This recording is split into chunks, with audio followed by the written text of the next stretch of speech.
Okay.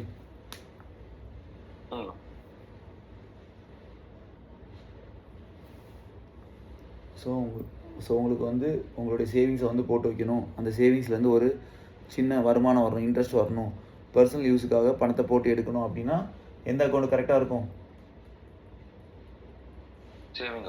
So it is mainly open by individuals to save money and earn interest. So இது வந்து யார் யாரெல்லாம் இந்த அக்கௌண்ட் ஓப்பன் பண்ணுவாங்கன்னா ஸ்டூடெண்ட்ஸு, எம்ப்ளாயிஸ், ஆர்டினரி இண்டிவிஜுவல்ஸ் எல்லாம் ஓப்பன் பண்ணுவாங்க. மணி வந்து எப்போனாலும் டெபாசிட் பண்ணிக்கலாம். பேங்க் ரூல்ஸ் பிரகாரம் பேங்க்கோடைய டைமிங்கில் எப்போனாலும் விட்ரா பண்ணிக்கலாம், இல்லை ஏடிஎம் மூலம் விட்ரா பண்ணிக்கலாம். பேங்க் வந்து இன்ட்ரெஸ்ட் உங்களுக்கு கொடுப்பாங்க அதில் போட்ட அமௌண்ட்டுக்கு. ஓகே.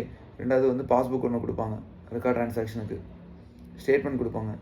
அது மாதிரி ATM card, debit card, online banking ஃபெசிலிட்டிஸும் இதில் கொடுப்பாங்க. ஆனால் மினிமம் பேலன்ஸ் ரிக்வயர்மெண்ட்டு தேவை. இந்த டைப் அக்கௌண்ட்டை ஓப்பன் பண்ணோம் அப்படின்னா மினிமம் பேலன்ஸ் இருந்தால் மட்டும்தான் எது மெயின்டைன் பண்ண முடியும்? சேவிங் பேங்க் அக்கௌண்ட் மெயின்டைன் பண்ண முடியும். ஓகேவா? ஸோ உங்களுக்கு அமௌண்ட் சேவ் பண்ணணும், இன்ட்ரெஸ்ட்டு ப்ளஸ் பர்சனல் யூஸ், மூணுக்கும் நீங்கள் சூஸ் பண்ணுற அக்கௌண்ட் என்ன account? Saving bank account. Okay. அடுத்து current deposit account. Saving bank அக்கௌண்ட்டில் வந்து பார்த்தீங்கன்னா மந்த்லி விட்ராவல் லிமிட் இருக்குது. அதுக்கு மேலே போட்டால் சார்ஜ் போடுவாங்க. ஸோ உங்களுக்கு வந்து அதிகமான அமௌண்ட் நீங்கள் வந்து போட்டு விட்ரா பண்ணுறீங்க அப்படின்னா சேவிங் பேங்க் அக்கௌண்ட் சரிப்பட்டு வராது. எதுக்கு மாறிடணும்? ஸோ இந்த கரண்ட் அக்கௌண்ட் வந்து யாருக்கு வந்து மெயினாக யூஸ் ஆகும் அப்படின்னா பிஸ்னஸ் மேன், கம்பெனிஸ், ஆர்கனைசேஷன். ஏன்னா இவங்கெல்லாம் ஃப்ரீக்வெண்ட்டாக டெபாசிட் பண்ணி விட்ரா பண்ணுவாங்க. ஸோ நீங்கள் நிறைய டெபாசிட் பண்ணி நிறைய விட்ரால் பண்ணுறீங்க அப்படின்னா சேவிங் பேங்க் அக்கௌண்ட் வேலைக்கு ஆகாது. இதுதான் வேலைக்கு ஆகும் கரண்ட் டெபாசிட் அக்கௌண்ட். இது வந்து பார்த்தீங்கன்னா it is suitable for business transaction, frequent transaction. அதே மாதிரி டஸ் நாட் ப்ரொவைட் இன்ட்ரெஸ்ட். இதில் வந்து நம்ம இன்ட்ரெஸ்ட் எதுவும் வாங்குவோம். இதில் பணம் போட்டால் இன்ட்ரெஸ்ட் கிடைக்கும். ஆனால் இதில் என்ன வராது? இன்ட்ரெஸ்ட் வராது. அப்படியே வந்தாலும் ரொம்ப லிமிட்டட் இன்ட்ரெஸ்ட் தான் வரும் டிபெண்டிங் ஆன் த அக்கௌண்ட். அதே மாதிரி இதில் வந்து ஓடுற ஃபெசிலிட்டி இருக்குது. இதில் என்ன கிடையாதுன்னா ஓடுற ஃபெசிலிட்டி கிடையாது. இதில் ஓடுற ஃபெசிலிட்டி ஐ மீன் அக்கௌண்ட் நீங்கள் எவ்வளோ பணம் வச்சுருக்கீங்களோ அதை தாண்டி பேங்க் உங்களுக்கு பெர்மிஷன் கொடுப்பாங்க இந்த பணத்தை நீங்கள் யூஸ் பண்ணிக்கிறதுக்கு. ஓகே. அதே மாதிரி பிஸ்னஸ் பர்சன்ஸ்லாம் வந்து பணத்தை வந்து மேக்கிங் பண்ணுறதுக்கும் ரிசீவ் பண்ணுறதுக்கும் வந்து எதை யூஸ் பண்ணுறாங்க?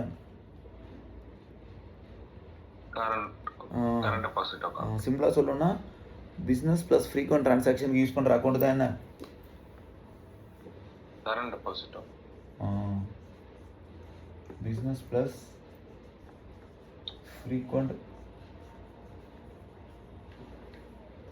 ட்ரான்சாக்ஷன் யூஸ் பண்ணுற அக்கௌண்ட் தான் வந்து current deposit account. Okay. Current deposit account I mean இதில் வந்து விட்ராவலுக்கு லிமிட்டு கிடையாது. ஆனால் இதில் விட்ராவலுக்கு என்ன இருக்குது? லிமிட் இருக்குது. ஓகே. ஸோ அடுத்து நான் பார்க்க போகிறது என்ன deposit? Fixed deposit account. Fixed deposit account அப்படின்னா நீங்கள் வந்து ஒரு ஃபிக்ஸட் பீரியட் பேங்க்கில் உங்கள் பணத்தை வச்சு லாக் பண்ணீங்க அப்படின்னா உங்களுக்கு ஹை ரேட் ஆஃப் இன்ட்ரெஸ்ட் வேணும். இதெல்லாம் இன்ட்ரெஸ்ட் கம்மியாக வரும்.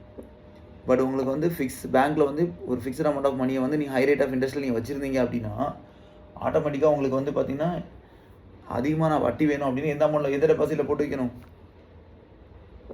Fixed deposit. ஸோ இதில் வந்து மணி வந்து ஒரு பர்டிகுலர் பீரியட் வரைக்கும் லாக் பண்ணி வச்சுருப்பாங்க. சேவிங்ஸ் அக்கௌண்ட்டில் வர இன்ட்ரெஸ்ட்டோட அதிகமான இன்ட்ரெஸ்ட் கொடுப்பாங்க.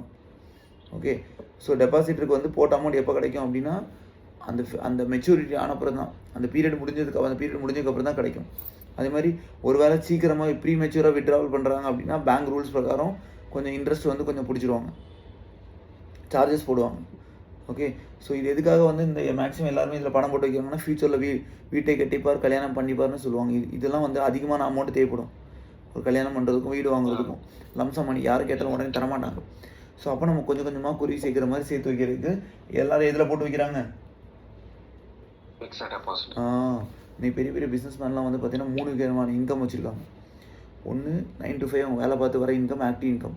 இன்னொன்று ஒரு பிஸ்னஸ் அசட்ஸ் உருவாக்கி விட்றாங்க, அதில் நிறைய பீப்புள்ஸ் வேலை பார்க்குறாங்க, அது மூலம் வர இன்கம் எல்லாம் பாசிவ் இன்கம். ரெண்டாவது whatever the money they earned that money will earn money. அவங்க சம்பாதிச்ச பணம் சம்பாதிக்கும். இப்போ இதில் அவங்க பணத்தை போட்டு வச்சுட்டாங்க அப்படின்னா இன்ட்ரெஸ்ட் வருது பார்த்தீங்களா? அவங்க உழைக்கவே இல்லை, தூங்கிட்டு இருந்தால் கூட வருமானம் வருது. அதனால் வந்து பார்த்தீங்கன்னா அதுக்கு பேர் என்ன அப்படி இன்கம் அப்படின்னா போர்ட்ஃபோலியோ இன்கம்னு சொல்லுவாங்க. ஸோ நீங்கள் சம்பாதிச்ச பணம் உங்களுக்காக பணம் சம்பாதிக்கும். ஸோ அந்த மாதிரி தான் நீங்கள் சம்பாதிச்ச பணம் உங்களுக்கு பணம் சம்பாதிக்கணும். நீங்கள் போட்ட சின்ன அமௌண்ட்டு பெரிய அமௌண்ட் ஆகணும் அப்படின்னா இதில் போட்டு வச்சிங்கன்னா போதும்.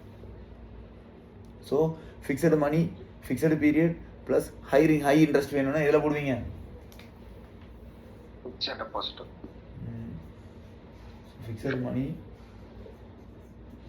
Plus fixed period plus high ROI, high rate of interest வேணும் அப்படின்னா நீங்கள் போட வேண்டியது இதில் எதில் போடணும் அப்படின்னா இதில் போட்டு வைக்கணும். அடுத்தது ரிகவரிங் டெபாசிட் அப்படின்னா monthly every month, okay, fixed period வரைக்கும் ஃபிக்ஸட் அமௌண்ட் ரெகுலராக இந்த மாதம் நான் 5000 சேவ் பண்ணி ஆகணும் அப்படின்னு சொல்லி நீங்கள் நினைக்கிறீங்க அப்படின்னா இந்த அக்கௌண்ட்டை ஒன்று ஓப்பன் பண்ணிங்கன்னா போதும். மாதம் உங்கள் சேலரிலேருந்து பேங்க்காரன் 5000 எடுத்துருவோம் உங்கள்கிட்ட கேட்காம. புரியுதா? அதுக்கு பேர் ஸோ ஃபிக்ஸட் அமௌண்ட் வந்து பார்த்தீங்கன்னா பீரியாடிக்காக வந்து பார்த்தீங்கன்னா உங்கள் சேலரி அக்கௌண்ட்லேருந்து எடுத்துகிட்டே இருப்பாங்க. ஸோ மந்த்லி டெபாசிட் வந்து காமனாக இருக்கும், ஒரே மாதிரி இருக்கும். ஆனால் என்ன, ரெகுலராக சேவிங்ஸ் என்கரேஜ் ஆகிட்டே இருக்கும். பேங்க் வந்து ஒரு அப்ளிகபிள் ரேட் வச்சுருப்பாங்க, அதில் தான் இன்ட்ரெஸ்ட் பே பண்ணுவாங்க.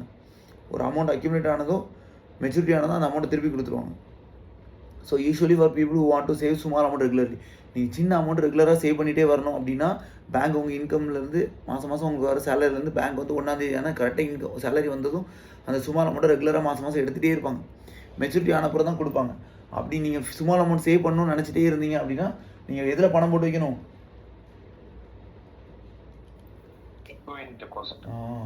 So regular deposit plus fixed period plus regular interest வேணும் அப்படின்னா இதில் தான் போட்டு வைக்கணும். So regular deposit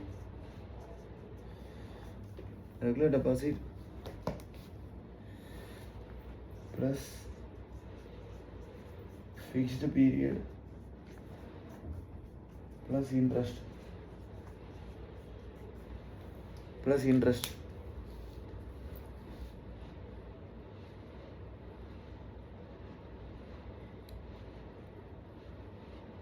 okay, plus interest.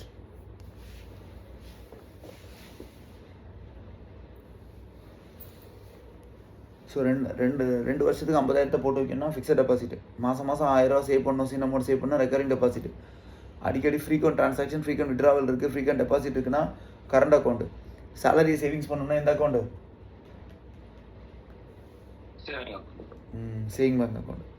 So இது முடிச்சிட்டேன். So types of bank deposit account முடிஞ்சு. Okay,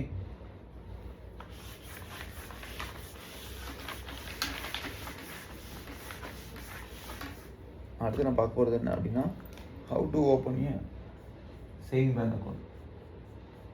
How to open a savings bank account. How to open a savings bank account.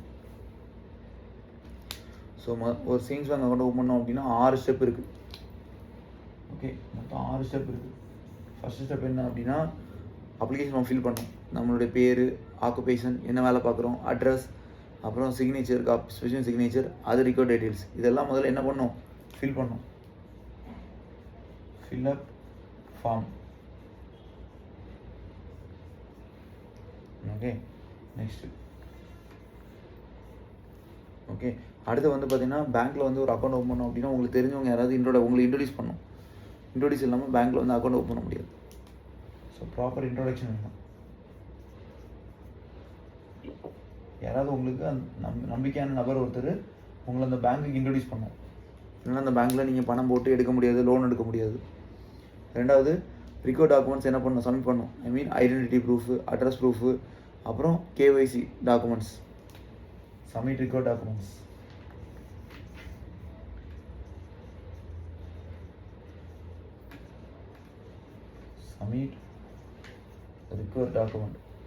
Submit record documents. அடுத்தது ஒரு specimen signature வந்து நீங்கள் பேங்க்குக்கு கொடுக்கணும். ஒவ்வொரு வாட்டி செக் எடுக்கும்போது அவங்க அந்த ஸ்பெசிமென் சிக்னேச்சர் கூட மேட்ச் பண்ணுவாங்க. அடுத்தது இனிஷியலாக ஒரு டெபாசிட் போட சொல்லுவாங்க. அக்கௌண்ட் ஓப்பன் பண்ணுறதுக்கு ஒரு சின்ன டெபாசிட் போட சொல்லுவாங்க. அப்புறம் அக்கௌண்ட் ஓப்பன் ஆயிடும். சிம்பிளாக சொல்லணும்னா அக்கௌண்ட் ஃபார்ம் ஃபில் பண்ணி கேஒய்சி அக்கௌண்ட் சப்மிட் பண்ணி சிக்னேச்சர் கொடுத்து இனிஷியல் டெபாசிட் பண்ணால் எது ஓப்பன் ஆயிரும்.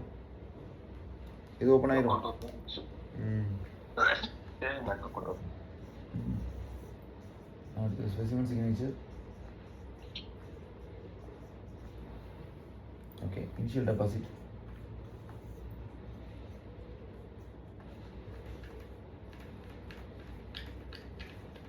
ஃபார்ம் ஃபில் பண்ணி யாராவது ஒருத்தவங்க இன்ட்ரடியூஸ் பண்ணுவாங்க உங்களை பேங்க்கில், ஃபார்ம் ஃபில் பண்ணுவீங்க, டாக்குமெண்ட்ஸ் கொடுத்து சிக்னேச்சர் கொடுத்து இனிஷியல் டெபாசிட் வந்துச்சுன்னா பண்ணீங்க அப்படின்னா அக்கௌண்ட் ஓப்பன் ஆகிடும். ஸோ இதுதான் வந்து பார்த்தீங்கன்னா பேங்க்கில் சேவிங் பேங்க் அக்கௌண்ட் ஓப்பன் பண்ணுறதுக்கான என்னது procedure. Okay, fill the account form, submit KYC document, know your customer profile document, give your signature, make the initial deposit. இந்த 4 ஸ்டெப்பும் பண்ணிங்கனாலே உங்களுக்கு பேங்க் அக்கௌண்ட் வந்து சேவிங் பேங்க் அக்கௌண்ட் ஓப்பன் ஆகிடும்.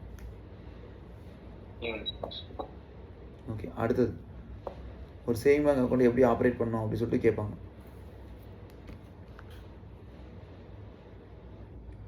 ஒரு saving bank account operate பண்ணணும் 2 விஷயம் நீங்கள் பண்ணணும். அடிக்கடி அமௌண்ட் டெபாசிட் பண்ணணும், அடிக்கடி அமௌண்ட் என்ன பண்ணணும், விட்ரா பண்ணணும். ஸோ அமௌண்ட் வந்து எப்படி டெபாசிட் பண்ணலாம், ஒன்றில் கேஷாக டெபாசிட் பண்ணலாம், இல்லை செக்காக டெபாசிட் பண்ணலாம்.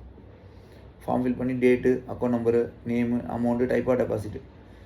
ஸோ நீங்கள் அமௌண்ட்டை டெபாசிட் பண்ணி அமௌண்ட்டை வந்து ஃப்ரீக்வெண்ட்டாக விட்ரா பண்ணிகிட்டே இருக்கீங்க, ஏடிஎம் மூலமாக, செக்கு மூலமாக, விட்ரா ஃபார்ம் மூலமாக, ஆன்லைன் பேங்கிங் மூலமாக நீங்கள் விட்ரா பண்ணுறீங்க அப்படின்னா ஆட்டோமேட்டிக்காக உங்களோட அக்கௌண்ட் என்ன ஆகிட்டு இருக்குன்னு அர்த்தம், ஆப்ரேட் ஆகிட்டுன்னு அர்த்தம். புரிஞ்சா? Okay, off and up deposit off and withdraw பண்ணுறீங்க, அதான் இது. அடுத்து நான் பார்க்க போகிறது என்ன அப்படின்னா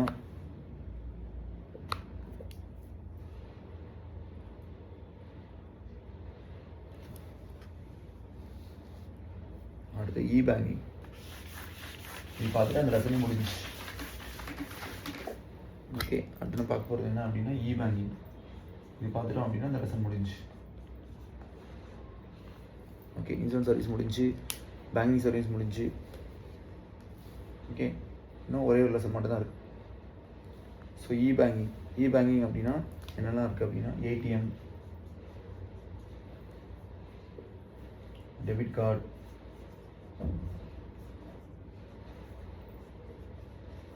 கிரெடிட் கார்டு, இதெல்லாம் நெட் பேங்கிங்,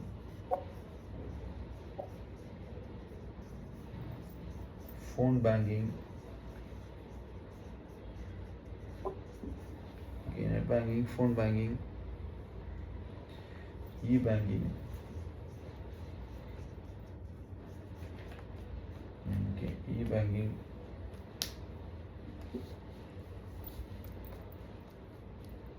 okay. So பணம் பேசிக் பேங்கிங் சர்வீஸ் யூஸ் பண்ணுறது தான் என்னது, ஏடிஎம் பேங்கிங், மொபைல் யூஸ் பண்றது. டெபிட் கார்டு அப்படின்னா payment from your bank account. உங்கள் பேங்க் அக்கௌண்ட்லேருந்து பேமெண்ட் எடுக்கிறது யூஸ் பண்ணுற கார்டு தான் என்ன card, debit card. Credit card அப்படின்னா கிரெடிட் ஃபெசிலிட்டி கொடுப்பாங்க. இப்போ நம்ம அமௌண்ட் எடுத்துக்கலாம், அப்புறம் வட்டி ஓடி லேட்டாக திருப்பி செலுத்திக்கலாம். ஆனால் இதை வச்சு கோல்டும் வாங்கக்கூடாது, ஏடிஎம் மிஷின் மூலமாக பணம் எடுக்கக்கூடாது. எடுத்தால் ஹை ரேட் ஆஃப் இன்ட்ரெஸ்ட் போட்டுருவாங்க.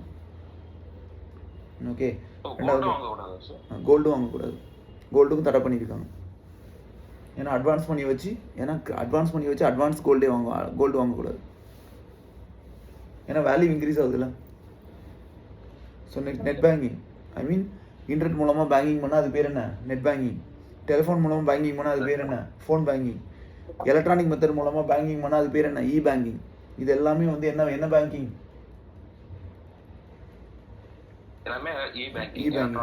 இ பேங்கிங். Okay, so ATM,